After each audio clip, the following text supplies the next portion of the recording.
오늘은 마가복음 3장 우리 1절에서 6절 본 말씀을 통해서 어떻게 볼 것인가 라는 제목으로 하나님 말씀 나누도록 하겠습니다. 지난주부터 이제 안식일에 있었던 사건을 좀 보게 되죠. 지난주에 봤던 건 안식일에 제자들이 밀을 베고 그것을 까서 먹는 걸 보면서 바리새인들이 예수님께 왜 당신의 제자들은 안식일에 하지 말아야 할 일을 하냐 그러면서 예수님께 따져 묻듯 이렇게 얘기했죠. 그때 예수님께서 말씀하신 게 무엇입니까? 안식일이 누구를 위하여 있다고요? 누구를 있다? 사람이 안식일을 위하여 있는 게 아니라 안식일이 사람을 위하여 있다. 예수님께서 하나님께서 참으로 우리에게 안식일을 주신 이유는 각 사람들이 주님 안에서 안식함으로 참 회복을 경험케 하기 위하여 주셨다고 말씀하셨죠. 그리고 그분이 우리에게 안식일을 주신 주인이시다. 예수님이 그 말씀하셨습니다. 그리고 나서 오늘 본문이 이렇게 이어집니다. 오늘 본문은 예수님이 안식일 날 회당에 가셔서 있었던 일입니다. 오늘 말씀을 통해서 오늘 본문에 등장하는 바리새인들의 시선과 예수님의 시선이 어떻게 차이가 나는지 살펴보면서 우리는 어떻게 이 세상을 바라보며 살아갈 것인지 함께 은혜를 나누었으면 좋겠습니다. 수년 전에 최인철 교수님이라는 분이 쓴 책 중에 프레임이라는 책이 있습니다. 혹시 보신 분들이 있는지 모르겠습니다. 책에서 프레임이라는 건 모든 사람들이 갖고 있다는 거예요. 세상을 보는 우리의 마음의 창이라는 거죠. 그 책에 보면 한 가지 재미있는 이야기가 나옵니다. 핑크 대왕 퍼시라는 왕의 이야기인데요. 이 왕은 퍼시라는 왕은 핑크색을 되게 좋아했대요. 그래서 어떻게 합니까? 온 세상을 다 핑크색으로 만들고 싶었어요. 자기가 입는 옷도, 자기가 사는 집도, 그리고 자기 나라 모든 곳에 핑크색을 칠합니다. 머리도 핑크색, 옷도 핑크색, 그리고 집도 핑크색, 온 땅을 다 핑크색으로 도배를 했습니다. 그리고 다녀보니까 정말 사람들이 다 핑크색인 거예요. 그런데 핑크색이 아닌 곳이 있었대요. 그게 어디일까요? 네? 저 하늘은 핑크색으로 못 칠하는 거예요. 그래서 신하에게 물었어요. 저 하늘은 어떻게 핑크색으로 칠할 수 있을까? 그랬더니 그 신하가 어떻게 했냐면 왕이시여, 제가 왕에게 안경을 하나 선물하겠습니다. 그리고 안경 그 앞에 핑크색으로 칠을 해가지고 왕이 그 안경을 딱 썼더니 하늘도 어떻게 보였을까요? 핑크색으로 보인 거죠. 프레임이라는 게 이런 거예요. 우리가 갖고 있는 어떤 고정관념 혹은 갖고 있는 그 생각을 가지고 세상을 바라보는 거죠. 그래서 최인철 교수님은 프레임이라는 책에서 이렇게 이야기합니다. 사람의 지각과 생각은 항상 어떤 맥락, 어떤 관점 혹은 일련의 평가 기준이나 가정하에 일어난다. 그러한 맥락, 관점, 평가 기준, 가정을 프레임이라고 한다. 그러면 여러분들은 어떤 프레임을 가지고 세상을 바라보십니까? 요즘 이제 선거철인데 진보냐 보수냐 이런 프레임으로 세상을 보죠. 그 사람이 어떤 능력을 갖고 있느냐, 그 사람의 능력에 따라 보기도 합니다. 그 사람이 어떤 외모를 갖고 있느냐, 그 사람이 어떤 학벌을 갖고 있느냐, 그 사람이 얼마나 돈이 있느냐, 재력으로 그 사람을 평가하기도 하죠.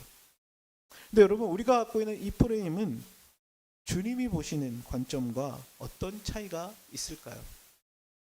각자가 갖고 있는 프레임이 있습니다. 그 프레임 때문에 그 있는 모습 그대로 볼 수가 없는 거예요.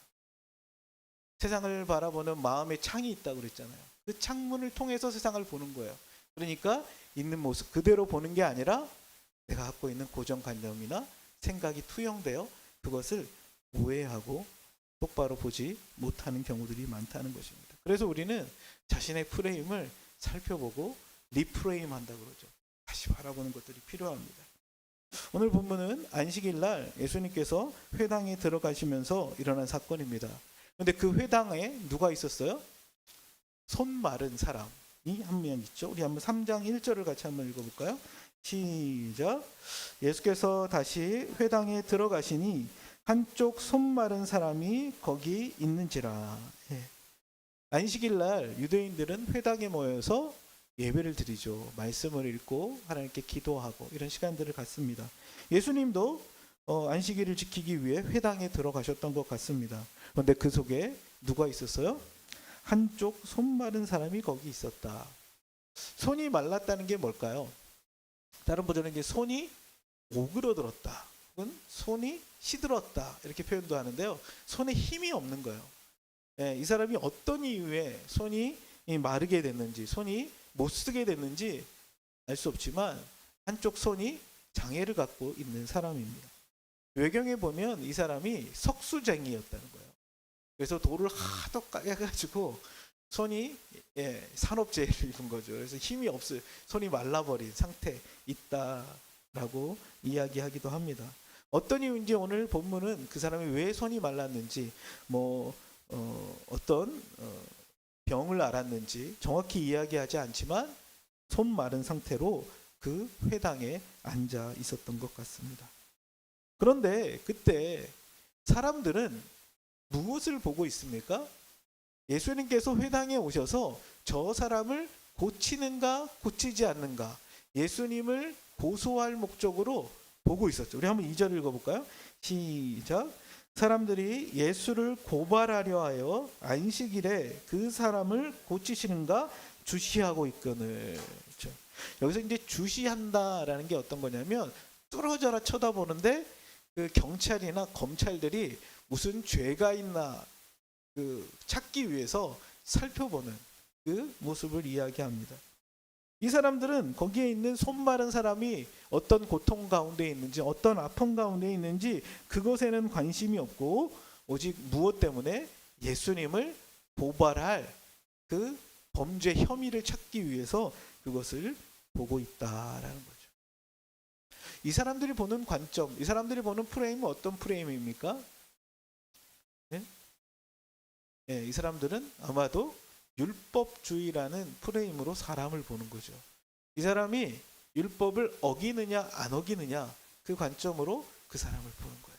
안식일날 일을 해서는 안 된다라는 명제를 가지고 안식일날 일한다면, 예수님이 안식일날 사람을 고친다면 그 사람은 안식일을 범하는 사람이다. 그래서 어떻게 하는 거예요? 예수를 고발하여 죽이려고 했던 그 상황이었던 것 같습니다. 하나님께서 우리에게 주신 율법이 선합니까? 악합니까? 율법 자체는 하나님께서 하나님의 계명을 우리에게 주셨죠. 근데 계명을 주신 이유가 뭐예요? 네? 하나님의 백성으로 거룩하며 하나님 백성답게 살아가도록 하기 위해 율법을 주셨는데, 사람들은 그 율법을 가지고 어떻게 하는 거예요? 율법을 지키냐 안 지키냐로 평가하고 판단하고 정죄하는 것에 사용하고 있는 모습을 봅니다. 율법을 주신 하나님은 선하시지만 사람들이 그 율법을 자신의 이데올로기로 삼아 사람을 정죄하고 판단하는 도구로 쓰고 있다는 것입니다. 그때 예수님께서 의도적으로 한 행동을 하십니다. 그것은 무엇입니까? 거기에 손 마른 사람을 한가운데 일어서라고 하십니다. 우리 한번 3절 말씀 읽어볼까요? 시작. 예수께서 손 마른 사람에게 이르시되 한가운데 일어서라 하시고. 여러분, 이 본문을 한번 상상해 보세요. 손 마른 사람은 어디에 있었을 것 같으세요? 네? 회당 한가운데서 예배하고 있었을까요? 네, 아마 사람들로부터 관심 받는 걸 별로 좋아하지 않았을 거예요. 저 구석 어디선가 그래도 하나님께 예배하고 싶어서 왔지만, 혹은 예수님이 온다는 소문을 듣고 예수라도 한번 보고 싶어서 왔지만 사람들이 그렇게 주목하지 못하는 자리에 있었던 것 같아요. 그래서 예수님 어떻게 하세요? 그 사람을 한가운데로 부르십니다. 사람들의 시선이 누구에게 집중됐을까요? 오늘 이 손 마른 사람에게 시선이 집중이 되었겠죠. 그 사람을 보면서 사람들은 웅성웅성 수군대기 시작했을 수도 있다고 생각되었습니다. 그 사람을 일어서라고 말씀하십니다. 그 사람을 똑바로 바라보라고 요청하고 계시는 것입니다.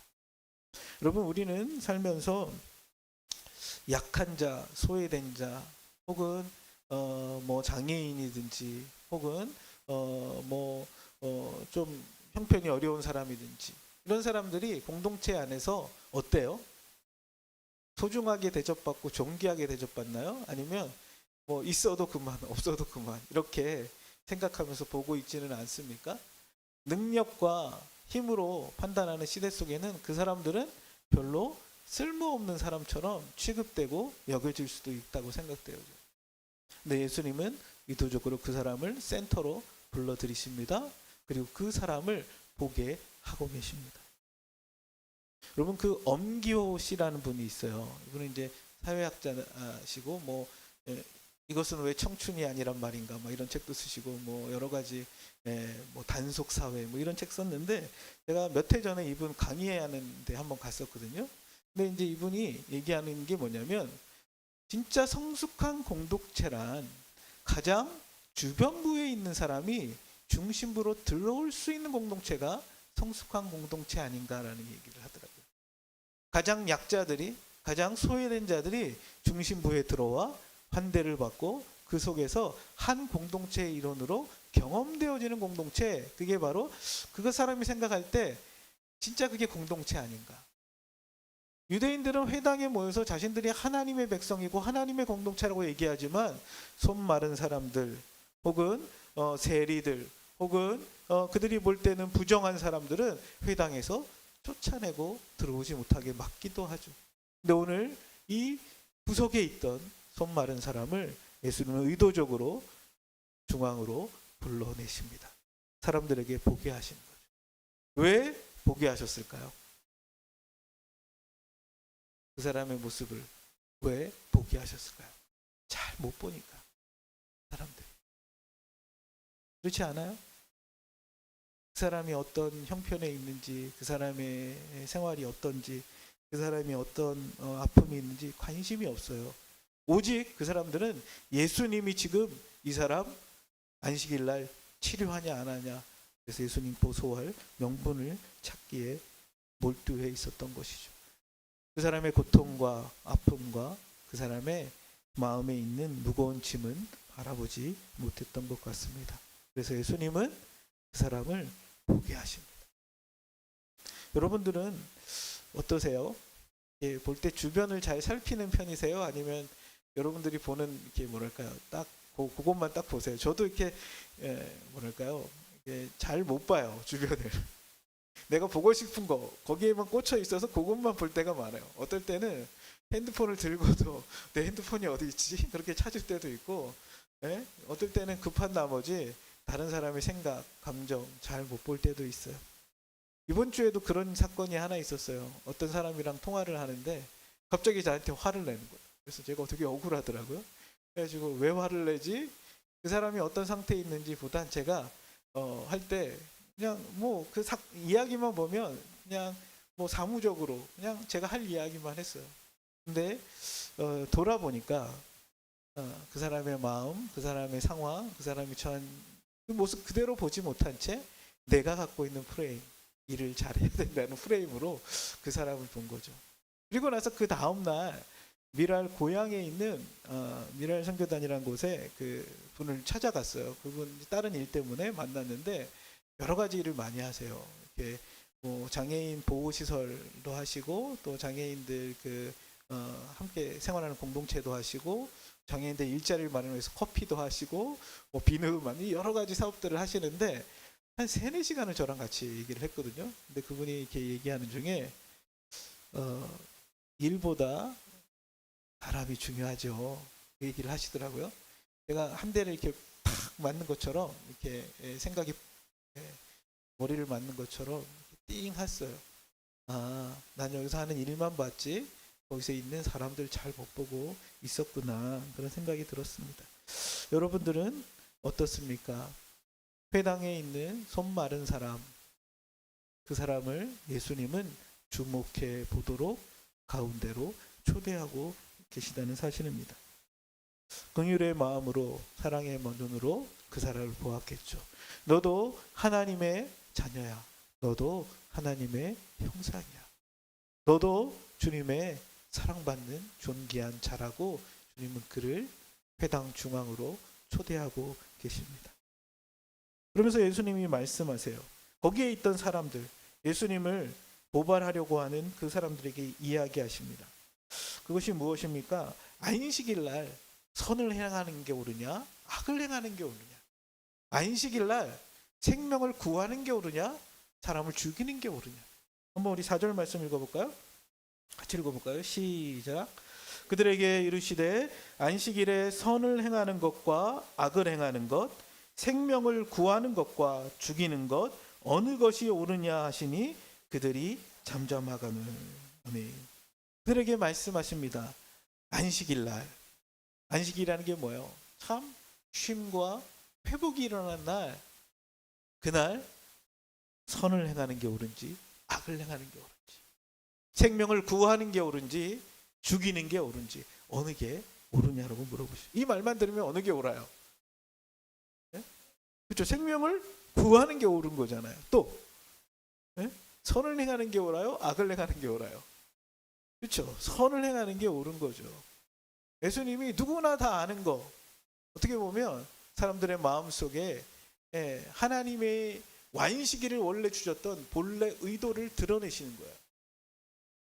안식이라는 율법 계명으로 사람을 정죄하고 판단하여 고발하고 그를 죽일 계획을 세우는 날이 안식일이 아니라 그 사람이 회복되는 날, 그 사람이 쉼을 얻는 날, 그 사람이 존재가 용납받는 날, 주님 안에서 참 회복과 평강을 누리는 날, 주님을 만나며 영원히 소생하는 날, 그날이 하나님 주신 안식일의 의미지, 그거 지키냐 못 지키냐로 정죄하고 판단하여 그 사람을 죽이기 위한 안식일이 아니라는 말씀을 하고 계시는 것입니다.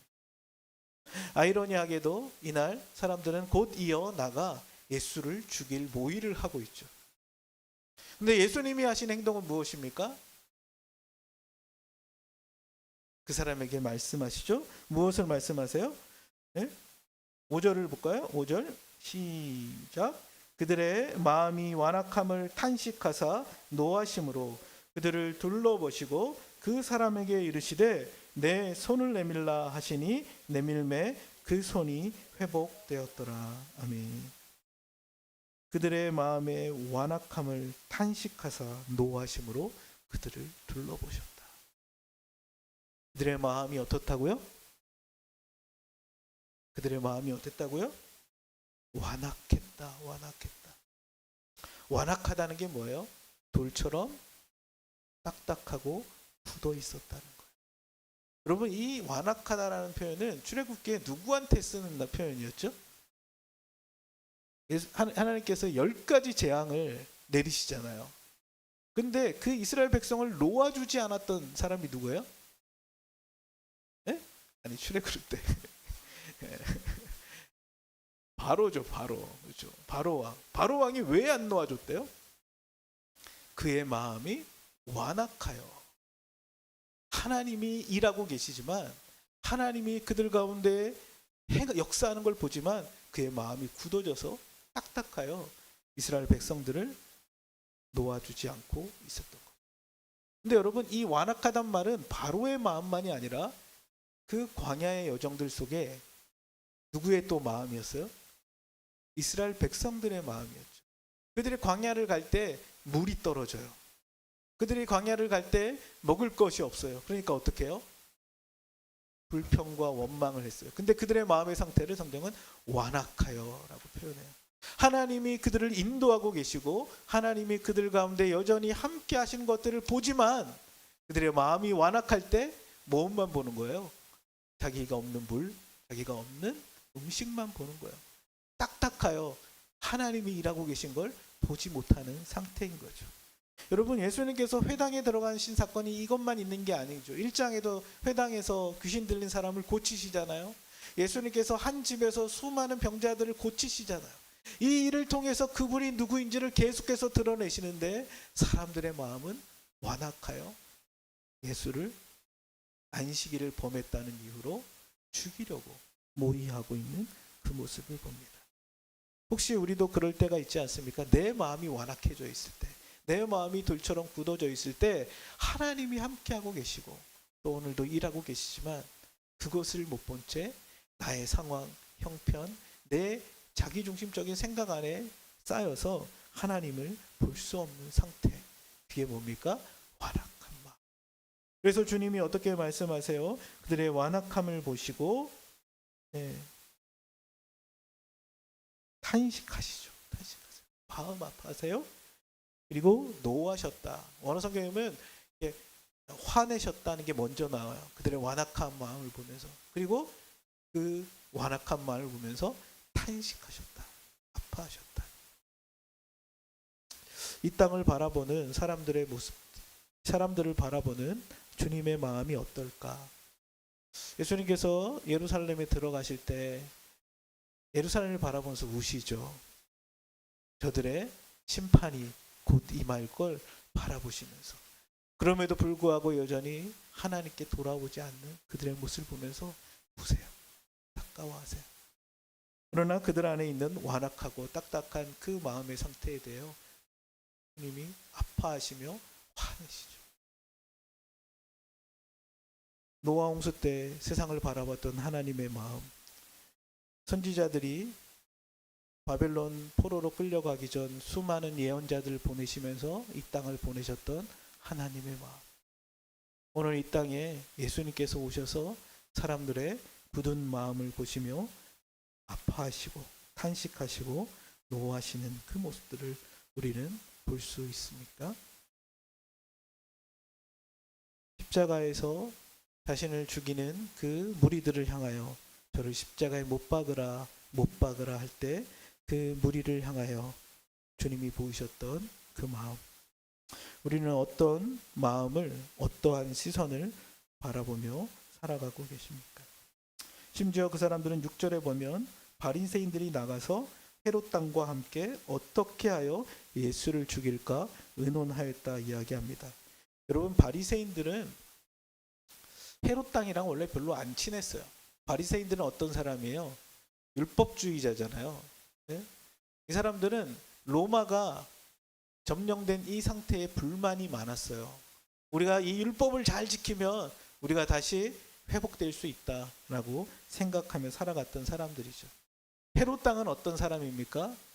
친로마적인 사람이에요. 로마에 빌붙어서 로마의 힘으로 어떻게 보면 헤롯 왕의 그 힘과 권력으로 정치를 이끌어갔던 사람들입니다. 지금 정치 권력과 종교 권력이 함께 결탁해서 예수를 죽일 모의를 하고 있는 것입니다. 여러분, 이렇게 역사를 봐도 그렇고 성경을 봐도 그렇고 정치 권력과 종교 권력이 같이 야합을 하면 어떻게 돼요? 부패하기 시작해요. 교회가 부패하고 세상이 부패하기 시작해요. 그럼 로마 시대에 황제와 교황이 결탁하여 그 모든 부를, 교황이 어마어마한 부를 쌓기 시작해요. 그러니까 어떻게 해요? 교회가 부패하기 시작합니다. 한국 사회도 그렇습니다. 지금 대형 교회를 중심으로 어마어마한 이 힘이 있죠. 그리고 정치 권력과 결탁할 때 한국 사회가 혼돈에 빠집니다. 모든 사람은 다 정치적 관점이 있다고 생각되어져요. 그렇죠? 진보나 보수나. 그런데 교회 권력이 정치 권력과 자기의 이권에 맞아서 야합하기 시작하면 교회는 부패하고 타락하기 시작합니다. 오히려 교회는 언제 생명력을 얻습니까? 고난과 핍박 속에 기도할 때예요. 기도자들을 위해서 기도할 때죠. 때로는 자기의 생명을 걸고 정치권과 때로는 맞서 투쟁했던 적도 있죠. 그렇죠? 저희 뭡니까? 로마 황제의 핍박 속에 요한계시록을 보면 정말 그들이 예배하기 위해 그런 모습들을 보이기도 합니다. 오늘 이 바리새인들은 자기의 힘으로 할 수 없으니까 사형은 못 내리잖아요. 그러니까 어떻게 해요? 헤롯 당과 야합하는 거예요. 그래서 예수를 어떻게 합니까? 자칭 왕이라고 꾸미기 시작합니다. 예수님을 율법을 어긴 자일 뿐만 아니라 정치적으로 위험한 자라고 만들어내려고 모의를 시작합니다. 예수님의 사역의 초기부터 이런 일들이 일어났죠. 근데 여러분, 예수님이 그럼에도 불구하고 그 길을 쭉 가셨던 이유가 뭘까요? 네? 그분이 죄 가운데 있는 죽음 가운데 있는 우리를 생명을 구원하기 위해 오신 분이죠. 마가복음 10장 45절은 인자가 온 것은 섬김을 받으려 함이 아니라 도리어 섬기려 하고 자기 목숨을 많은 사람의 대속물로 주기 위한 것이다. 그분이 자신의 부르심을 쫓아 그분이 하나님 앞에서 어떻게 행해야 될지를 알고 자기를 고발하는 사람이 있음에도 불구하고 예수님은 뚜벅뚜벅 주님의 부르심을 따라 진리를 붙들고 나아갑니다. 여러분들은 인생을 살아가며 수많은 시선, 수많은 프레임들 속에 어떠한 시선, 어떠한 시각을 갖고 살아가십니까? 제가 제일 좋아하는 성경 구절 중에 하나가 디모데후서 2장 15절에 있는 말씀이에요. 제가 속했던 선교단체의 주제 구절이기도 한데요. 말씀은 그렇게 이런 구절 있죠. 너는 진리의 말씀을 옳게 분별하며 부끄러울 것이 없는 일꾼으로 인정된 자로 자신을 하나님 앞에 드리기를 힘쓰라. 진리의 말씀을 옳게 분별할 수 있는 저와 여러분 되기를 원합니다. 진리의 말씀이 분별되지 않으니까 어때요? 율법으로 사람을 죽이려고 하는 모의와 작당만 하게 되는 것입니다. 부끄러울 것이 없는 일꾼으로 주님 앞에서 정직하고 신실한 모습으로 하나님 앞에 자신을 드릴 수 있는 저와 여러분 되기를 원합니다. 말씀을 맺고자 합니다. 여러분, 그 나태주라는 시인이 쓴 시 중에 풀꽃이라는 시가 있죠. 여러분 잘 아실 거예요, 그렇죠? 되게 짧은 시입니다. 근데 이 시를 나태주 시인이 원래 초등학교 선생님이었잖아요.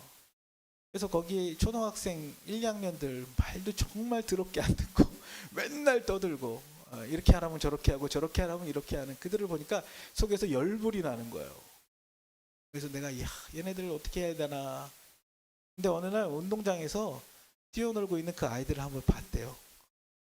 즐겁게 뛰어노는 아이들. 그 자세히 봤대요. 그랬더니 그 애들이 어떻게 보여? 이뻐 보이는 거예요. 그들 안에 있는 맨날 말 안 듣고 맨날 사고만 치는 애인 줄 알았는데 그 모습 보니까 이쁜 거예요. 오래오래 그 아이를 보고 있으니까 자기 마음속에 그 아이들을 향한 사랑의 마음이 생겨나는 거예요. 풀꽃이라는 그 풀꽃은 뭐냐면 자기에게는 말 안 듣는 아이들이 풀꽃이었대요. 이렇게 시작합니다. 자세히 보아야 예쁘다. 오래 보아야 사랑스럽다.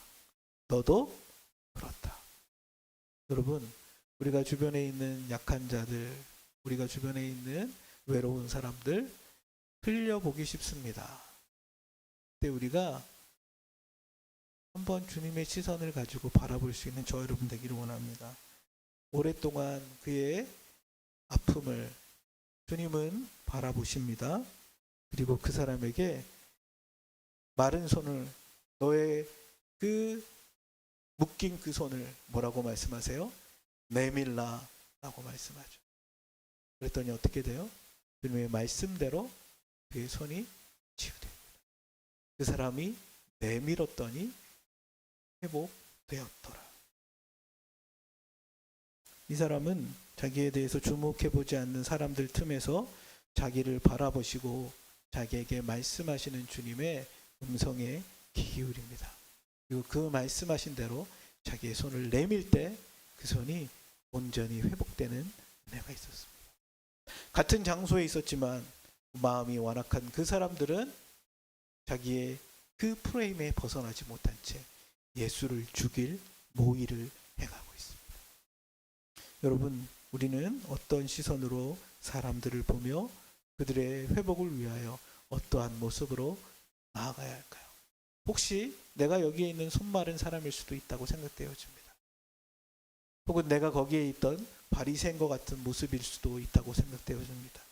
혹은 주님의 마음으로 세상을 바라보라는 주님의 요청일 수도 있다고 생각되어집니다. 우리가 내가 갖고 있는 프레임과 내가 갖고 있는 세상을 바라보는 그 관점을 넘어 주님의 시선으로 서로를 바라보고 주님의 마음으로 그들을 품어 주님의 아름다운 하나님의 나라의 모습들을 회복시켜가는 저와 여러분 되기를 주의 이름으로 축복합니다.